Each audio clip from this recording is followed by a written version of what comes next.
नमस्कार दोस्तों, मैं हूं राघवेंद्र। स्वागत है आप सभी का इन खबर पे। जिस तरीके से उत्तर प्रदेश में निकाय चुनाव हुए उसके बाद आज परिणाम का दिन है और जो अभी रुझान सामने आ रहे हैं 17 नगर निगम उत्तर प्रदेश के गाजियाबाद, फिरोजाबाद, प्रयागराज, अलीगढ़, बरेली, मथुरा, झांसी, गोरखपुर, वाराणसी, शाहजहांपुर, अयोध्या, सहारनपुर, मुरादाबाद, कानपुर, लखनऊ, वहीं मेरठ और आगरा, इन 17 सीटों पे जो है 16 सीटों पे बीजेपी आगे चल रही है। एक सीट जो है वो आगरा की, जहां से बीएसपी की उम्मीदवार आगे चल रही हैं। और आप सबको बता दूं कि सबसे दिलचस्प बात जो निकलकर सामने आई है सहारनपुर की, जहां पे सपा और बीजेपी में लड़ाई चल रही थी, वहीं उसके बाद बसपा आई, बसपा और बीजेपी में लड़ाई चली, लेकिन बाजी मारता हुआ कोई और नजर आया।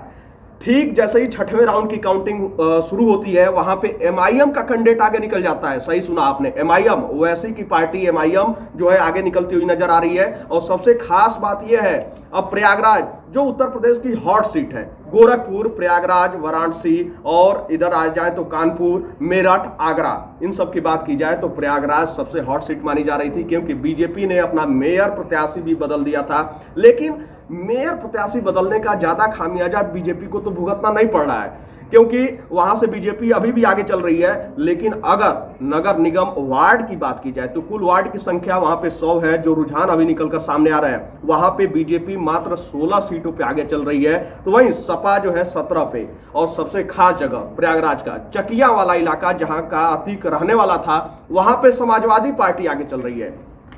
अब क्या है ना कि वार्डों के हिसाब से राजनीति तय हो जाती है, क्योंकि वार्ड के लोग क्या सोच रहे हैं वही तो बता पाएंगे। अब जो चकिया के लोग हैं अब यही तो सोच रहे हैं कि सपा ठीक है, तो सपा वहां से आगे चल रही है। वहीं अगर गोरखपुर की बात की जाए तो गोरखपुर से बीजेपी आगे चल रही है। और जीत जो वोटों का अंतर है ना, गोरखपुर में लगभग 25,000 का अंतर पहुंच चुका है। वहीं अगर आगरा की बात की जाए तो आगरा से बसपा की प्रत्याशी जो है 10 से 12,000 के वोटों से के अंतर से आगे चल रही हैं। वहीं अखिलेश भैया का जो गढ़ है, इटावा हो गया, मैनपुरी हो गया, करहल हो गया, उसको संभालते हुए नजर आ रहा है। इटावा की दोनों सीटों पर समाजवादी पार्टी आगे चल रही है। करहल नगर की सीट पर भी समाजवादी पार्टी आगे चल रही है।